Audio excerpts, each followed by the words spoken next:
మంగళవారం రోజున డబుల్ హెడర్లో భాగంగా మొదటి match Kolkata night riders Lucknow super Giants మధ్య ఈడెన్ గార్డెన్స్ వేదికగా జరగబోతోంది. ఇరు జట్లు ఇప్పటికే తలో 4 మ్యాచ్లను ఆడగా అందులో చెరో 2 విజయాలు 2 ఓటములు నమోదు చేశాయి. టేబుల్లో 5వ స్థానంలో ఉన్న కోల్కతా, 6వ స్థానంలో ఉన్న లక్నో జట్లు ఈ రేసులో ముందుకు వెళ్లాలి అంటే ఇప్పటి నుండి ప్రతి మ్యాచ్ చాలా కీలకం. అయితే గత మ్యాచ్లో కోల్కతా జట్టు వారి సొంత గడ్డపై హైదరాబాద్ జట్టుని ఏకంగా 80 పరుగుల తేడాతో ఓడించి వారి పవర్ ఏంటో చూపించింది. మరోవైపు లక్నో కూడా వారి సొంత గడ్డపై ముంబైతో ఎంతో ఉత్కంఠగా సాగిన మ్యాచ్లో 12 పరుగుల తేడాతో గెలిచి అదరగొట్టింది. దీన్ని బట్టి ఈ రెండు జట్ల మధ్య పోరు ఆసక్తికరంగానే ఉండబోతోంది అని అర్థమవుతోంది. ఈ నేపథ్యంలో ఈ రెండు జట్ల బలాబలాలు ఏంటి, ఈ జట్లు ఎలాంటి మార్పులు చేయబోతున్నాయనే విషయాలు ఇప్పుడు చూద్దాం. మొదటగా కోల్కతా బ్యాటింగ్ విషయానికి వస్తే ఓపెనర్లుగా డికాక్, సునీల్ నరైన్ వ్యవహరిస్తారు. మిడిల్ ఆర్డర్లో రహానే, రఘువంశీ, వెంకటేష్ అయ్యర్ బాధ్యతలు తీసుకుంటారు. ఇక రింకు సింగ్, రస్సెల్ ఫినిషర్గా బరిలోకి దిగుతారు. అయితే గత మ్యాచ్లో వెంకటేష్ అయ్యర్ భీకర ఇన్నింగ్స్ ఆడి ఫామ్లోకి వచ్చాడు. దీంతో కోల్కతా మిడిల్ ఆర్డర్ ఇప్పుడు చాలా పటిష్టంగా కనపడుతోంది. అయితే ఓపెనర్ డికాక్ స్థిరమైన ప్రదర్శన కనబరచడం లేదు. మరో ఓపెనర్ సునీల్ నరైన్ కూడా అంత ఎఫెక్టివ్గా కనపడడం లేదు. వీరిద్దరూ కూడా స్థిరంగా రన్స్ రాబట్టగలిగితే కోల్కతాకి తిరుగే ఉండదు. అదే సమయంలో ఫినిషర్గా రింకు పర్వాలేదు అనిపిస్తున్నా రస్సెల్ నుండైతే ఆశించిన ఫినిషింగ్ రావడం లేదు. కోల్కతా జట్టు బ్యాటింగ్లో అక్కడక్కడా లోపాలు కనపడుతున్నా ఓవరాల్గా కోల్కతా బ్యాటింగ్ పవర్ఫుల్గానే కనపడుతోంది.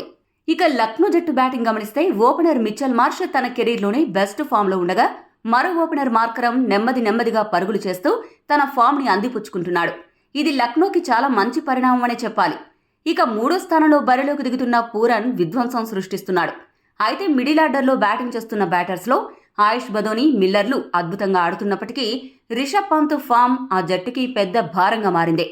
పంత్ పరుగులు చేయడంలో విఫలమవుతున్నాడు. కనీసం స్ట్రైక్ కూడా రొటేట్ చేయలేకపోవడంతో మిగతా బ్యాటర్లపై ఒత్తిడి పెరుగుతోంది.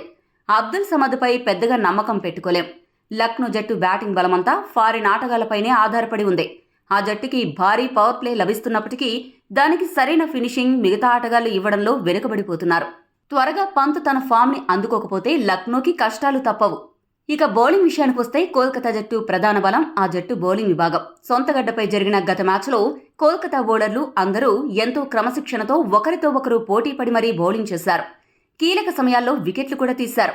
ఫాస్ట్ బౌలర్లు హర్షిత్ రాణా, వైభవ్ అరోరా చాలా ఎఫెక్టివ్గా బౌలింగ్ చేస్తూ ఉండగా స్పిన్నర్ వరుణ్ చక్రవర్తి తన స్పిన్తో ప్రత్యర్థులను బాగా ఇబ్బందికి గురి చేస్తున్నాడు.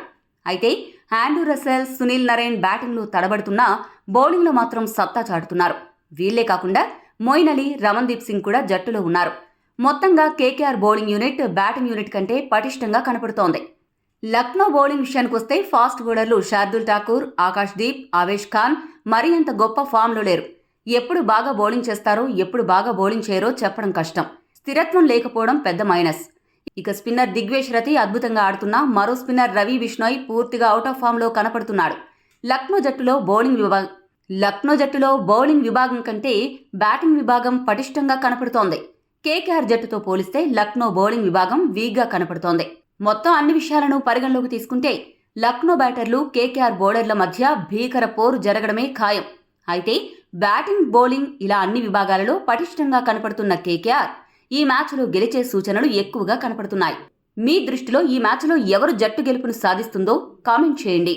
మరిన్ని స్పోర్ట్స్ అప్డేట్స్ కోసం మా ఛానల్ను సబ్స్క్రైబ్ చేసుకోండి.